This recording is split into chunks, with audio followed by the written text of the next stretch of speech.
here with us. Again, we're with Angelica Park. Angelica is coming from San Antonio, Texas. Angelica, we're going to talk a lot about some things. There's a lot of young people probably tuning in. They'll be seeing this now live or in the future. We want to thank people that are joining in. Please make sure you ask questions in the comment section. But first off, let's start with, you just had a birthday recently, didn't you? Yes, April 21st. It was, I kind of realized that I was born a day after Mother Angelica. So how fun is that? Oh, wow. That's great. Well, that's a great birthday to have. And you turned 18. You're currently in high school. If you would, start us down the path of how you got into, in the very early days of before you became Miss San Antonio, and kind of how you got into all that. Well, my mom, so I got into pageants and such was kind of because my mom has been in music her entire life, and then she wanted to use her wisdom that she had and put it to something where girls could go and be successful. And so she was a talent coach.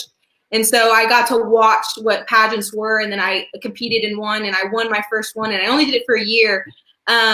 But I kind of was a jock ever before that. I have like one thing you don't really see when you look at me is that I'm a total tomboy. Like I love football. I played volleyball for a really long time. And so I was more of a jock, and then I did pageants, and then I kind of fell in love with being within my community and helping pediatric cancer patients. And that's why I started my own foundation called Happily Ever After Foundation. And I go and I give blankets and toys into the hospitals with the pediatric cancer patients. And I bring in huge costume characters. Like one time I brought in the Minion and then the Beast. And I've always that's all thanks to a few friends that I have called Ed. His name's Ed Lee and Rodney Rodriguez, that they've been a huge inspiration, and they just donate their time to come to the hospital with me. And so I fell in love with loving the community. And so I kept even though I was done with pageants, I've kept going into the community and just being involved with that. That's amazing. Tell us a little bit more about your foundation and the inspiration behind that. Like, do you remember exactly when that started, where you felt the calling to start something so wonderful? Absolutely. So what I kind of progressed because I got into, it's called the Volker Biomedical Research Academy, and it's given me huge opportunities to go and do cancer research. And once I was learning like how to be a doctor and what it was like being a pediatric oncologist, I was like, I could do more. And so that's when I started my Happily Ever After Foundation. And I walked into huge companies like HEB, and I walked into Walmart, and I was like, please help me out. Please sponsor me so I can bring in these blankets and toys without feeling like hindered and putting financial burden on my parents. And they did. And I raised $45,000 for pediatric cancer. And I've had like 30 plus sponsors. And so God's really blessed me with that opportunity and doing all that. God bless you for that. And how old were you when you were starting this? What was I, 15? Yeah. That's unbelievable. Yes.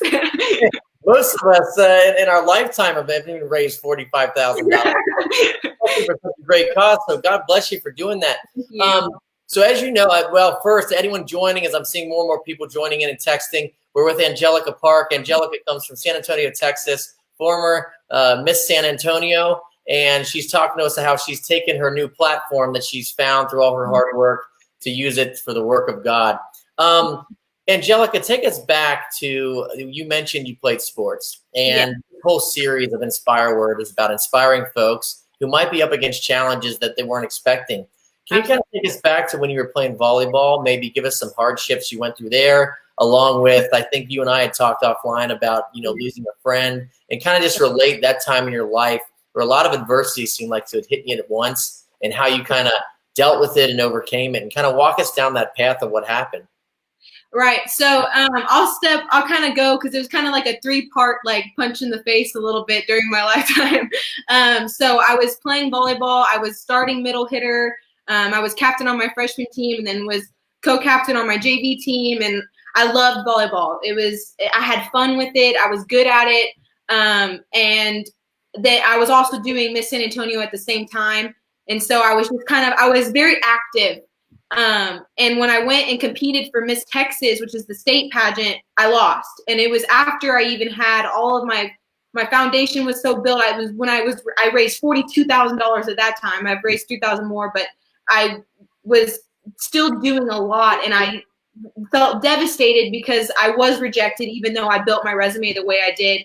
And then a week later, I tried out for my varsity team, and the coach cut me. and what's crazy about that is that I was kind of like, what is God doing with me? Like, why am I being cut from everything that I've worked so hard for and that I felt like I was good at? And that year, when I wasn't on the team, there was a new varsity coach, and the varsity coach said, because every single year we would go and pray in the middle as on the court, and that year, the first game of that season, he walked up to the girls and said, "We don't do that S here." And so it was kind of, I felt like, okay, maybe it wasn't because I can't play, but maybe because it was my religious beliefs and all my political beliefs, because I was in his history class and he knew that I was conservative and he wasn't. And so it was kind of crazy. And then that was the week after I lost the pageant. And the week after I got cut from the volleyball team, I lost one of my best friends. And so it was kind of like God hit me within a month, was like, here, have fun with that. But one thing that I would say is, if anyone is going through hardships and have felt like, what is God doing with me? 30 minutes after I got cut from my volleyball team, I signed up to help special needs kids in my school. And I emailed my counselor, and I was like, okay, I need to do something. I need to do something good. So can you help me tutor can I tutor my special needs kids? And so that's what I've been doing for the last 2 years, and kind of dedicated my time to just children in need. And that's why I really kind of started the pro-life movement as well, because I saw that children were in need. And I was already doing things with pediatric cancer patients and then special needs children. And so now I needed to do something where children that didn't have a voice got to have a voice. That's awesome. And, speaking of that, you kind of took, and we'll go through how you end up winning the pageant. Maybe we should start there, because I want to keep talking about your pro-life efforts and you actually addressing the 700,000 plus in Washington, D.C. this year, the March for Life in D.C. So walk us real quickly through how you ended up becoming Miss San Antonio. And then you mentioned you got cut from the pageant. Was that another pageant? Yeah, so how the pageants work is that you have to win your city title first, and then you try to win your state title, and then you try to win your national title. And it's kind of like elimination rounds in like any kind of sport. You have to play the playoffs before you actually get to the championship. I like that analogy. Thank you. But that's how that worked. And so I won the first round of playoffs, and then I was trying to play for the next one, and I lost that. So I won Miss San Antonio, and then I lost the state pageant. Okay, that makes sense. And then so you won through, became Miss San Antonio, and using that platform, you decided to turn it into at least help you get into the pro-life movement. And tell us about your address at the March for Life this year, and how that came about. Oh, that was awesome. Okay, so there's a hardship before that one as well. Like, God likes to set me up in certain ways, but what he did for me in that regard is that I ran after all that, and I was in my junior year. It was during my junior year where all this kind of happened to me. At the end of my junior year, I ran for my senior class presidency, and I just got completely publicly shamed. And it was because it was during the time when they were passing the Alabama bill against abortion. And I saw all these negative things about how these pro-life people are so negative and just disgusting, and like they don't know what they're doing. And so I posted a video of Dr. Anthony Levantino, who is the ex-abortionist and an amazing doctor and advocate for the pro-life movement now. But he was describing the abortion procedure in the courtroom. I don't know if you guys if you've seen that video or not, but it's so powerful. And it was describing what an abortion is and what takes place and what is actually happening to that human being, to the mother and the child. And I posted that, and my feed on my Instagram just blew up. It was so negative. People were saying, no one wants to hear this. Why are you doing this? And it was all people from my high school. And so then when I ran for senior class president, which was about like a month later, they screenshotted it and wrote #NotMyPresident and tagged me. And like my whole entire school was in on it, and it was everybody reposting it, and they told everyone to cross out my name on the ballot and write in someone else's name. Wow. And they did, and they reposted it, and they were even raising the other kid up in the hallways and kind of flaunting him, it was public. I was publicly shamed in my high school. And a month after that, we went to the March for Life because I've sang the national anthem many times. I've sang it for the Spurs. I've sang it for the Astros. I've sang it on TV for NBC. Like, I've sang the national anthem many times. And I asked the March for Life. My mom really did. She went and sent all my national anthems to the March for Life people because she was like, we want to go because of everything that you're doing. Like, you might as well go this year. And we had no idea the president was going to be there. We had no idea the vice president's daughter was going to speak. And so we sent just to sing the national anthem. And a woman named Mary Limke was the one that wrote back to us first. And we were like, hey, that's totally a God thing. Like, of course, Mary was going to get back to us first. Right. And so she was like, oh my goodness, I love your story. You sing amazing. Can you sing our national anthem at the March for Life? And can you speak at the youth rally? And I was like, of course I'll speak. I don't know what I'm going to say. Like, I'm just a high school kid. And so we ended up getting there, and we found out that the vice president's daughter is going to be there. Charlotte Pence was amazing. And then Abby Johnson was there, and I got to meet her and become friends with her. And then we sang the national anthem. And the day before I was supposed to sing the national anthem, we found out the president was going to be there and speaking. And so it was totally a God thing. So I lost the senior class presidency, but got to sing for the president. So I think God knew better in that situation. Angelica, your passion, your fire, your positive attitude is contagious, and that's what this is all about: bringing your message into the living rooms of other folks. And thanks for letting us invade your home. I mean, it's gorgeous. You got a great setup. You got the Sacred Heart behind you. I mean, it looks great. A question from Brittany in Tennessee. She wants to ask your advice on bullying, and it sounds like that you may have experienced that through your story. She wants to know, what is your advice to those that are being bullied in school? Absolutely. I've always been very uncomfortable when people ask me this because I'm not like a doctor. I'm not a counselor, and I feel bad saying like, well, let me tell you what to do, because the only thing that I could say is that I've had a little bit of personal experience, and that I've grown up feeling like the outcast and feeling just persecuted in certain ways. And bullying is wrong. It's wrong, and people shouldn't have to go through it. But if you are going through it, God knows what you can handle, and He doesn't give you anything that you can't handle. And so everything that's happening to you is going to make you stronger. It's going to bring you closer to God, and it's going to build you up to make you have tough skin. So when things happen in life, you know how to handle it. So if you are being bullied, go and talk to somebody. Go and talk to a counselor. Go reach out to your parents. If you're afraid to talk about it, don't be afraid to talk about it. Everybody's been bullied in a certain way. Everybody's been persecuted. And so being able to talk about it, being able to bring it to people that you know is going to help you is so important.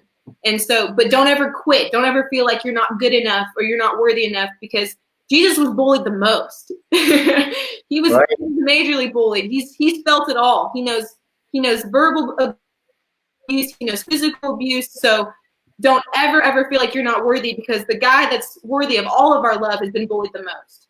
Right. And then we have another question, as well said, by the way.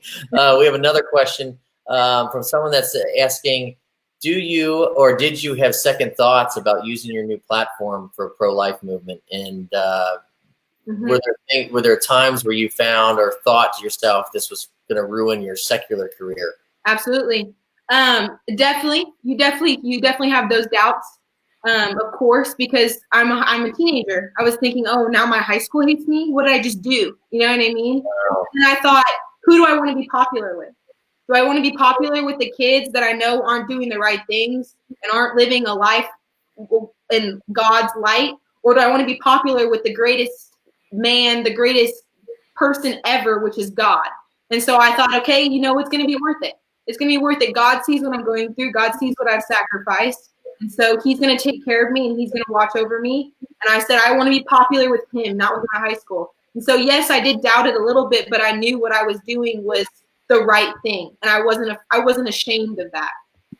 That's awesome. I mean, as you're talking, I'm thinking about young girls. I mean, even ages 6 and up, looking at you right now. What would you say to them, the girls that want to get into the beauty pageant thing? And what would be your advice to them as the more and more, let's say, not fame, but fame that you start, people start noticing you and you get all that attention? What would you say to girls about, from a spiritual perspective, I guess, or whatever advice you would feel called to tell them about what you've experienced? Well, advice when it comes to doing what you want to do and like choosing what kind of activities you want to be in, only do something you love. If you stop loving something and you're not happy doing it, then just stop doing it. Like that's why I'm not doing a pageant again, because I didn't love it. After I got all these things happen and I saw what was really happening in the pageant and I saw what it was doing to my mind and all this stuff and feeling like I was being judged all the time, I didn't want to do it anymore. I didn't feel like it was worth it. I didn't feel like I was going to get a big reward for everything that I was going through. But if, as a spiritual advice, when it comes to what you're doing and how you're going to take what people say about you and like the rumors and kind of being, because girls get messed with mentally. Girls are our worst enemy. Our own gender is our worst enemy sometimes. So my advice to young girls that have like this clean slate and feel like they're just getting persecuted for no reason and getting rumored about is don't ever give someone something bad to say about you. Don't ever if it's a rumor, make sure that it's a lie. If you were mean to someone and you want to go say sorry so they can't say you're still mean, you're still gross. Don't ever give them ammo against you, because you know who you are. You know exactly what you're capable of. You know your morals. And so if you stay strong in those and you don't give someone an excuse or don't give someone ammo against you, they really can't hurt you. That's so well said. And, you know, we are so blessed right now. For those tuning in, we're with Angelica Park, former Miss San Antonio from San Antonio, Texas. Mm-hmm. She's just on fire right now talking to him. So much fun. I mean, we're almost 10 minutes down to the half hour here. Which we always try and keep it within 30 minutes so it's palatable for people, but it's gone by like a flash. Angelica, can you talk a little bit about your experience going out to Planned Parenthood and saying the rosary in front of a Planned Parenthood and how that's affected you? Right. So that was a new thing for me. I've never done that. It was during the quarantine, right when the quarantine kind of started and I wasn't in school, and I was thinking, hey, let's take advantage of this. And I watched Unplanned, the movie by the Abby Johnson story, and I saw the sidewalk advocates, and I was like, let me go try that. I think that'll be cool for me. I want to go experience that. And the first day I did it, I was too dressed up. I didn't feel like I should have. We went out someplace, and I was too dressed up. And I didn't want to stay on the sidewalk, and I wanted to be humble in front of them and make them not feel like I was trying to flaunt anything. So I stayed in my car and I prayed the rosary. But then we went back a day later, and that time I was wearing sweatpants, and so I was like, okay, I'll stand outside and I'll hold a sign. And what was really hard is that watching it on TV and watching what the Unplanned movie is one thing, and that's heavy, but standing outside the Planned Parenthood facility and watching these girls walk in with a bump, and then watching them walk out about 45 minutes later with no bump. Wow. That's something else. That was huge for me. That made everything so real. And it was because not only was I facing the facility, and I was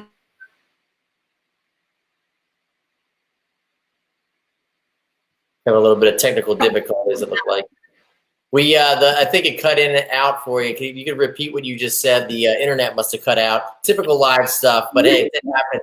You were just back up a couple sentences because it cut out. What you were saying, you were about to make a good point. I was saying that, like, yes, it was powerful outside praying the rosary and really being there at the moment, but I felt like I wasn't doing enough. Like I felt, because what was even more frustrating to me, because they were walking into this facility and not even 10 feet away, there was a women's haven. And a women's haven, what the point of it is to allow the women to come in and get free services, and they actually take care of them and they shelter them and to take care of their pregnancy. But they were walking into a facility that was 10 feet away that was going to just take their child away from them. And it was so frustrating to me, and I felt so helpless. And what is so hard for me is because we pray to end abortion, and we pray that, but I feel like to truly end abortion is to make it illegal. It is to go out and advocate and protest and speak and inspire and encourage women to say, no, this is my body, and I also have another body I have to look after. It's not just a clump of cells. It's a human being that I have to take care of. And that night I couldn't sleep. I was crying so hard and I was so emotionally distraught over it that I couldn't sleep because it hit me so hard that there was just about 20 children we lost that day. And I stood outside and I watched it and I couldn't do anything.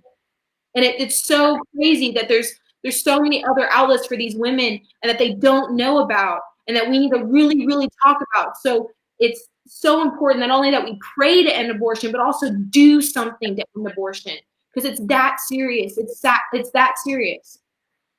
Angelica, we can't wait to push you out there into the world and get your message out like this. Is so inspirational. You're now with CatholicSpeakers.com, who represents you and helps you with speaking. And just watching you right now, talking to us, I mean, God bless you for hearing the call and, you know, everything that you've done and the experiences you've had at such a young age. You're going to be the next pro-life heavyweight when it comes to influencing people. We just know it. And so keep up the good work with that. Just to switch gears real quick, how are you spending time with family during this whole quarantine situation? And it's been something. I got 3 brothers, and so it's been very interesting. We've done a lot of activities. We're kind of having like a weight loss challenge right now, actually. Okay. I teamed up with my oldest brother. My younger brother teamed up with my other brother, and we've been going and competing with each other and boxing and running. And so it's kind of been more of like I have actually during this quarantine, I've been the most off of internet than I've ever been ever. And so that's not really helped me with school though. I have to really get on that. But yes, we've done a lot of stuff spiritually together and just kind of tuning in and reading the Bible. I picked up my Bible more than I have ever. And so it's been very good. That's great. Well, you know, again, could you remind folks where they can find you online? And maybe for those that are just tuning in, of course, we can always edit this out, but maybe mention the mission of your foundation again. So where they can find you online, and of course they can find you on CatholicSpeakers.com to book you for an event anywhere in the world. But what social media is the best place to find you? I use my Instagram the most. I'm not very active on Twitter. But my Instagram is the most active, and it's Angelica Park 421. And then I have 2 Facebook accounts. I have my personal and my public one, and my public one is Angelica Park Happily Ever After Foundation. I do have a YouTube channel. I have a few YouTube videos up, mainly my speeches from the march and like a few of my national anthems. But I'm mainly active on Instagram and mostly active on Facebook as well. So you can find me on both of those. Great. Well, thanks for that. And then your foundation again, could you give us one story maybe that you could think of off the top of your head, not to put you on the spot, but one personal story from it so far that really stood out to you of, you know, that moment where you're thinking, man, I'm so glad I'm doing this. Absolutely. That's an easy one. The first time I ever went into the hospital, I met a little girl named Sophia Goli. She was the first little girl I've ever talked to in the hospital. She also became one of my because you have to bring girls with you when you do the pageant. You have to bring little mentees with you. And Sophia Goli came with me, and she was my first princess for the pageant. And she's still a great friend of mine. She was the first girl I met in the hospital, and she comes over and she sleeps over at our house and eats pancakes, mainly just the whipped cream, actually, not really the pancake. But she has been a huge light in my life, just absolutely incredible. It's crazy what she talks about and how she looks at life. She doesn't ever, because she's grown up in a hospital, she doesn't ever look at people of, oh, if they're just mean. She thinks something's physically wrong with them if they're mean, like their heart's sick or their mind's sick. She doesn't understand. She's so cool, and she's so in touch with the Holy Spirit and so in touch with God that she's just a huge inspiration to me and just a huge light in my life. And so if I didn't have the foundation and if I didn't go into the hospital, I'd be missing out on a lot if I missed her. Oh, well, I'll make sure that she gets this because I'm sure she'll really appreciate, you know, seeing that about her. And that's what it's all about, giving back to folks. We want to again thank Solidarity Health Share and Catholic Order of Foresters for helping us bring these incredible, inspirational conversations to people's living rooms. Again, Angelica, thank you for letting us invade your living room and giving us personal time like this. You know, to close it out, what would you say if you could drum up all the challenges that you've experienced, you know, pretty much in a high octane level, where it's come winning the pageantry to, the high school reacting in a very immature way towards you, to getting cut from the volleyball team, all these challenges that you overcame or have overcome. What would you say to families right now sitting and watching that are also facing challenges that they weren't expecting, whether they lost their job or they're quarantined in and they just don't know what to do, what the light at the end of the tunnel doesn't look that great? Absolutely. The main advice that I would give to anybody that's going through something that they weren't expecting and that they're suffering with is that not only are we called as Christians to carry a cross, but we're also called to trust God no matter what. And that He knows better than us, and He's going to give us only what we can handle. And knowing that, you should feel secure in everything that you're going through, because it's not going to matter what you're going through, how much you're going through, how long you're suffering. It's what's going to matter is how long are you going to trust God, and how long are you going to keep Him as your best friend and know that He's got you no matter what. And that's what's something that I've stuck with my entire life, even when it was so hard for me and I felt like, what is He doing? What is He doing? What am I going to do? All of that, I stayed so loyal to Him, and everybody knew that. Everyone around me was like, oh, you're not good. You still believe in God? Absolutely. Absolutely. I was an undeniable Christian, even through the hardest times of my life. And if you stay with that, God has got you. He's always going to have you. Angelica Park, you are an inspiration to men and women everywhere. God bless you for all the work you've done. You've accomplished already a lifetime career in under 18 years. Thank you for being with us today. And we really appreciate you letting us do this with you. This is your inspiration. And we're going to make sure that a lot of people see this, you talking and the words that you shared with us today. So thanks so much. And we really appreciate you being on with us. Thank you. Thank you for having me. It's been a godsend. You got it. God bless you, and we'll talk soon. Yes, sir. Thank you.